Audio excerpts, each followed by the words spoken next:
C'est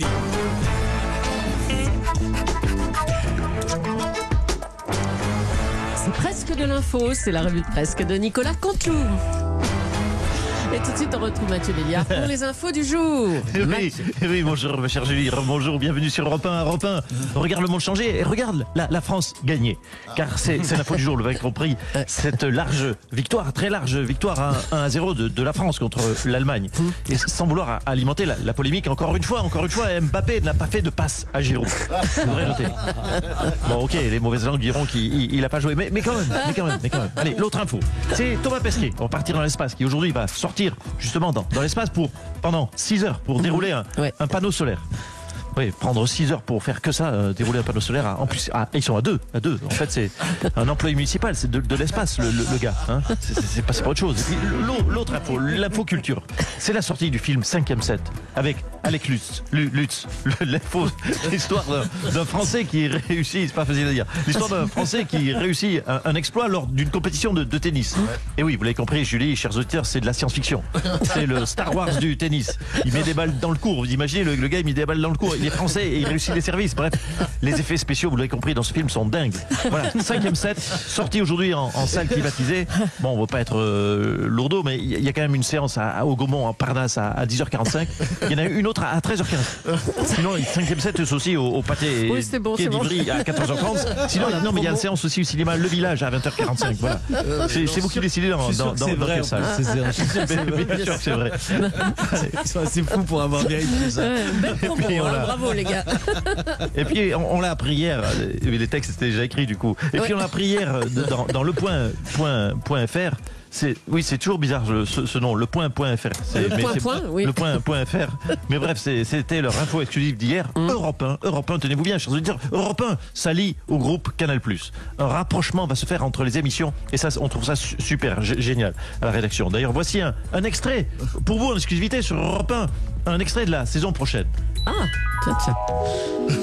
Eh bien, bonjour à tous, c'est Laurent Cabrol, bienvenue à ce journal du Hard. Un journal du Hard humide aujourd'hui, vous l'avez compris, avec des précipitations, notamment sur les pourtours de l'actrice Tabata Tix. Et puis alors surtout pour demain, n'oubliez pas, hein, c'est le PPP, hein, le préservatif par précaution. Voilà, eh bien écoutez, c'était la dernière édition du journal du Hard d'Europe 1. Maintenant, on retrouve le film X encrypté tout de suite, chers auditeurs. Et oui, sachez qu'encrypté à la radio, c'est pas terrible. Hein. Ah oui, ça. Oui, quand même, disons, t'as vu, Julie, voilà, quand même. Elle est quand même bonne, hein, Tabata. Hein, on prévoit grosse perturbation sur John Smith, là. Ah oui, bah c'est bon, Laurent. Hein, Humide dans l'air et mouillé dans le bain. Oh là. J'avais pas osé la faire, mais c'est l'original l'a fait. Il le tient bien, son journal du Hard. Hein. Oui, il tient surtout très bien la boîte Cabrol, hein, le vrai Cabrol. Allez, Marine Le Pen a peur qu'Éric Zemmour ne lui fasse du tort. Dans une interview à un site réunionnais, Marine Le Pen a déclaré qu'elle était inquiète que les propos d'Éric Zemmour, qu'elle trouve trop radicaux, soient assimilés aux siens. Finale, groupons-nous et demain national. Oui, bonjour. Je ne connais pas toutes les paroles. Je suis pas très habitué. Bonjour Mme Julie, bonjour à tous, Laurent Cabrol, ce journal formidable. Fanny Agostini, bonjour docteur Budi Oli Slimane, et bonjour à toi, jolie métisse. Oui, tout à fait, vous l'avez dit, Mme Julie, j'ai peur que M. Zemmour me fasse du tort, me fasse du mal pendant cette élection. Contrairement à toi, jolie métisse, toi, tu me ferais beaucoup de bien. Oh, calmez-vous, allez. Ah, donc vous trouvez qu'Éric Zemmour est trop radical? Exactement. Vous l'avez noté, les propos d'extrême droite de M. Zemmour heurtent, je dois vous le dire tout de go, ma sensibilité universaliste. Oui, pas de oui. Hein. Par exemple, M. Zemmour n'aime pas les Noirs. Personnellement, je vais vous dire une chose, Mme Julie, vous l'avez constaté, les métis ne me dérangent pas. Oui, ça on a vu. Oui. Bien sûr, tant qu'ils ne font pas de bruit passé 22 heures. M. Zemmour n'aime pas, je le note, les musulmans dans leur ensemble. Moi, voyez-vous, je ne suis pas aussi tranché. J'aime bien Monsieur Zidane. Éric Zemmour est, disons-le, très raciste. Et cela me choque. Moi, je suis juste un peu. Vous savez, le racisme, c'est bien, mais notez-le avec modération. Et je dis, vive le racisme moyen. Alors, ce qui vous inquiète, c'est la position d'Éric Zemmour sur l'islam. Il le considère incompatible avec la République, ce qui n'est pas votre cas. Oui, parce que je constate que Zemmour n'aime pas les musulmans. Moi, je n'y vois que des inconvénients. Non, enfin, non, monsieur Zemmour, je n'y vois pas. Ma langue a fourché. Non, je n'y vois pas que, oui, le naturel qui revient au galop. Au moins, petit trop. Moi, je n'y vois que des inconvénients de ne pas aimer les musulmans. Exemple, le couscous. Les kebabs, même les éboueurs. Vous voyez, ce sont quand même de gros avantages. Vous voyez, l'islamophobie à tout va, pourquoi pas, mais pas trop non plus. L'extrême droite ne doit pas être, je le confirme, trop extrême. Et vous avez peur que les idées d'Éric Zemmour soient assimilées aux vôtres et qu'à cause de ça, votre parti soit, disons, rediabolisé. C'est un peu ça, hein? Oui, c'est un peu cela. Vous avez tout compris, madame Julie. Vous lisez entre les lignes.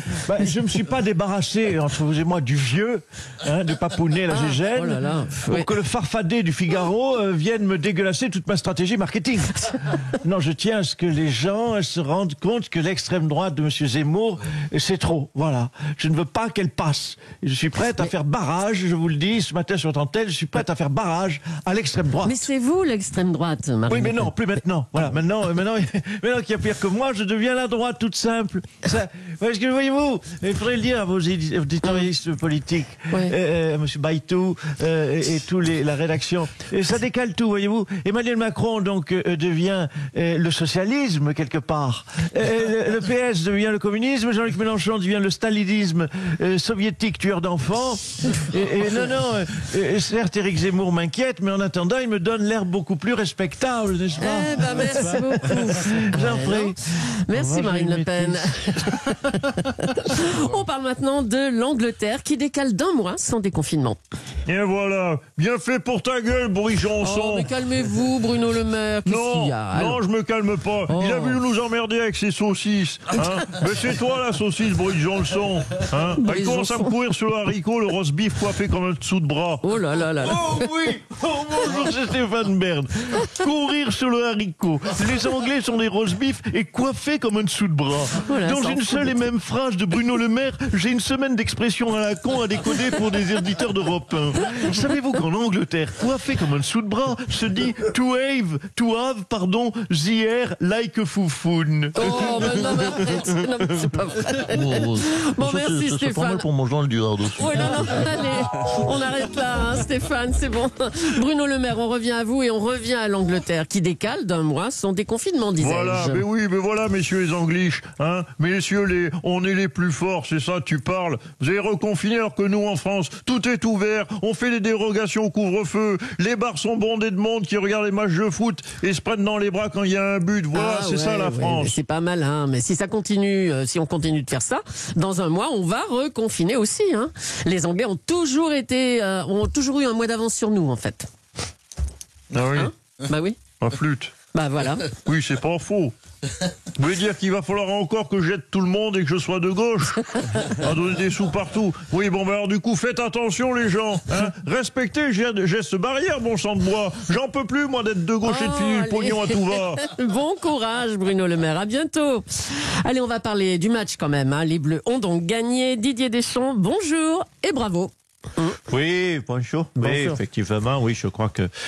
Merci. Bon, c'est un petit bravo tout de même, parce que c'est quand même un Allemand qui marque. Oui, voilà, c'est Matthew Hummels qui inscrit cette magnifique reprise. Il faudra d'ailleurs que je pense à le sélectionner pour le prochain match contre la Hongrie, vu qu'il marque quand même, il faut le noter, monsieur Béliard l'a noté, il marque quand même plus que Karim et Kylian.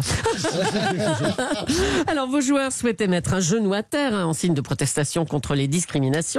Ils n'ont pas eu le temps de le faire. Qu'est-ce que vous pensez, vous, Didier, des critiques qui regrettent l'importation de problématiques américaines? Notre police ici est sûrement moins raciste, et heureusement, que l'américaine. Oui, effectivement. Non, je trouve effectivement que le fait que mes joueurs et Giroud soient engagés contre l'antiracisme, enfin contre le racisme, Oui.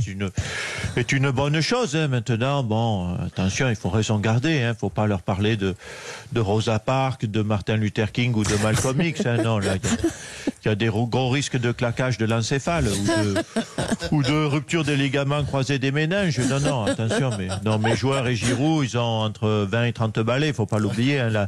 L'Amérique, pour eux, ça se résume à la NBA, Fast and Furious, McDonald's et Kim Kardashian. Alors, soyons sérieux. Vous êtes positif pour la suite, Didier? Oui, vous savez, l'essentiel, moi, j'ai toujours eu la même stratégie. Hein. L'essentiel, c'est le groupe, hein, le collectif. Et là, bon, le groupe et Giroud vivent bien, quoi. Je veux dire, on est unis, on est soudés. Giroud et Olivier, il est uni, il est soudé de son côté. Voilà, on monte tous dans le bus. Olivier, lui, il nous suit en trottinette jusqu'au stade. Parce que c'est quand même important de garder la cohésion du groupe. Comme vous dites. Méchant. Nicolas Canteloup et Julie la revue de presse à retrouver sur Europe 1.